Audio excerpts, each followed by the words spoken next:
Saturday. Are you convinced that Caleb Williams and the Bears offense is fixed after their performance against the Cowboys? Well, the Cowboys defense fixes a lot of hands. So we can start there. But I will say I am encouraged. I am encouraged with Ben Johnson, with Caleb Williams, the progression that's going week to week. Fixed. They don't have a running game. There's some things they still, but with Caleb and Ben Johnson, they are getting better every week. That's what you want to see if you're a Bears fan. I'm with you. We'll talk more about them a little later. Neek, let's go to the Steelers.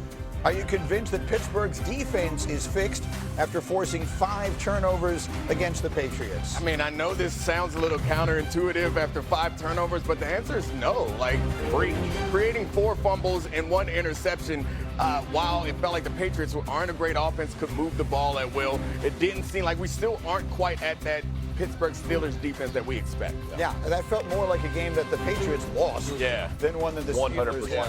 The last one is going to be for Graziano. I'm going to ask him about Jackson Dart, but I want you to hear, before we get into it, what the coach said yesterday. So this was Brian Daboll, head coach of the Giants, an interaction with a reporter yesterday after his team fell to 0-3. We're working through, all personnel decisions, and we'll do that over the next few days. You're not saying Russ is the starter, right? You're saying you're still working through that? Yeah, we're doing what we normally do, which is watch the tape. We're just watching it with the players right now. We say what you normally do. Most Monday afternoons, you know who your quarterback's going to be the upcoming week if everyone's healthy, though. It just seems a little different, your responses. Yeah, well, look, we're going through the tape right now. We're evaluating everything. So quarterback change is on the table. I'd say we're evaluating everything. So with that ringing endorsement still in our ears, Graziano, are you convinced the Giants should make the move to Jackson Dart? I am. I think, and when you talk about watching the tape, Russell Wilson was not good against the Chiefs on Sunday. And not only was he not good, but, I mean, he was throwing the ball into the stands. He was throwing it into the tunnel when they got in close. It just feels like this is a guy that doesn't have an answer when there's pressure in his face. Obviously, he lit up the Cowboys, but we already discussed that.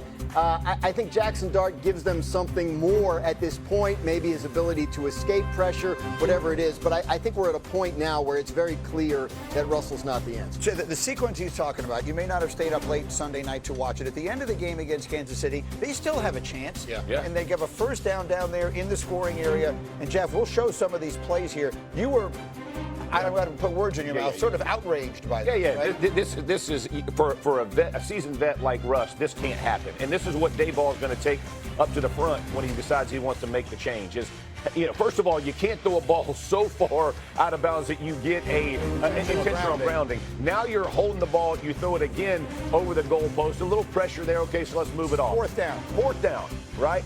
And you are, what in the world are you doing? Like you regardless of result, you've got to give somebody a chance to make the catch. So that is an indictment on his play, because that's what Daboll will use in the locker room and to the front office of why they're making the change. Russ isn't doing this. Let me say this, though. What I did not love, it made me uncomfortable. Malik Neighbors afterwards gets interviewed, and he talks about it ain't the quarterback. It wasn't Daniel Jones last year. It's not the quarterback right now. That's a problem, because that's an indictment towards the play calling and how the organization is being run. It ain't got to do. So he's not giving like a ringing endorsement. If you go Jackson Dart, everything's going to be fixed, and you're basically putting a quarterback out there to save your gig, as opposed to for the reason. That is not a pretty look. The turn down of the DAP is looking worse and worse as we move forward. I think that's a good point, but I do think that those plays that you showed, like if you're in the locker room, it's really hard to go back out the next week and feel good about yourself. So I think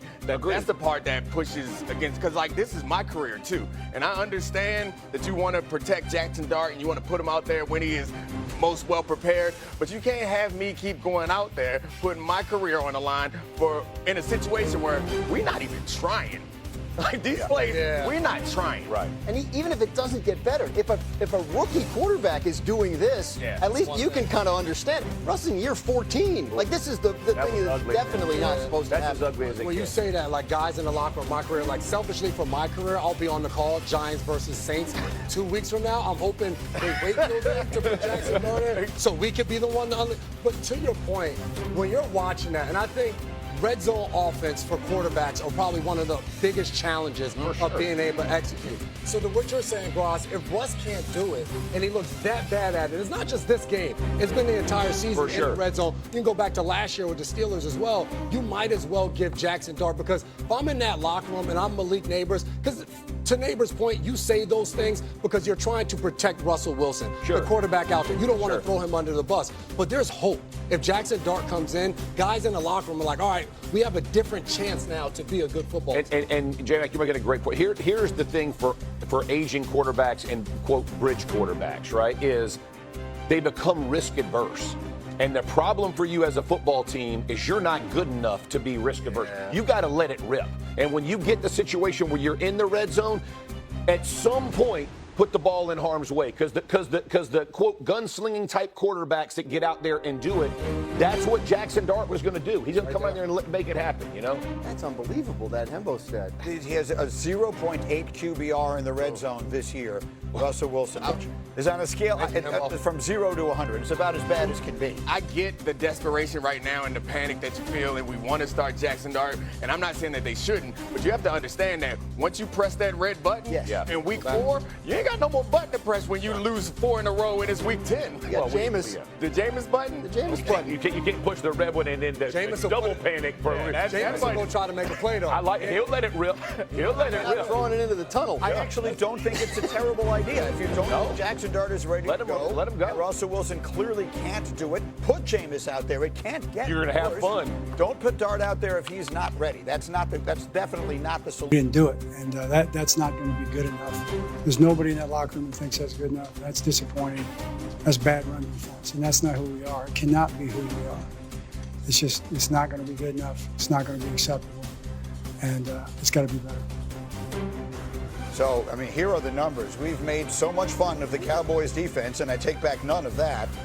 But the numbers say that through 3 weeks, the Ravens have been worse. They're dead last in total defense, allowing 415 yards a game, 31st in points allowed, and 32 points allowed per game. Now, early in the season, that gets a little skewed, right? They played Buffalo and they played Detroit. That might be the 2 highest scoring teams in the NFL when it's all said and done. And they're banged up front. Nnamdi Madubuike, one of their best defenders, especially on the interior, has not been playing. Kyle Van Noy, who's one of their top pass rushers. So, yeah, they're banged up front. But, I mean, John Harbaugh's not going to make that excuse. That's exactly where I'm going. So what? Right. Like, I think that they feel that way, and they should, because they are a championship team. They're going to have to beat teams like, or they expect to be a championship team. They're going to have to beat teams like this 3 or 4 times in a row at the end of the season. Right. They have to find a way to get some sort of stop. So let me ask you this question. Dominique, that's your old team, the Ravens. Your son's a big fan of Lamar. We all know that. We've had these conversations. So you can sort of speak for the fans.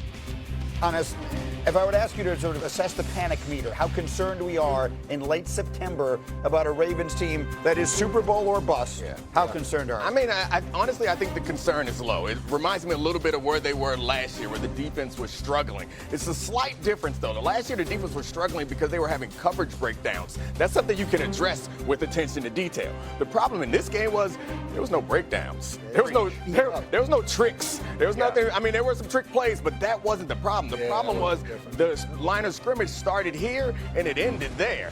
And that, I mean, there's no scheme to fix that. You got to bow up. Yeah, the reason this is an indictment on the Ravens, and I know John Harbaugh addressed it, but the problem is in their front 7.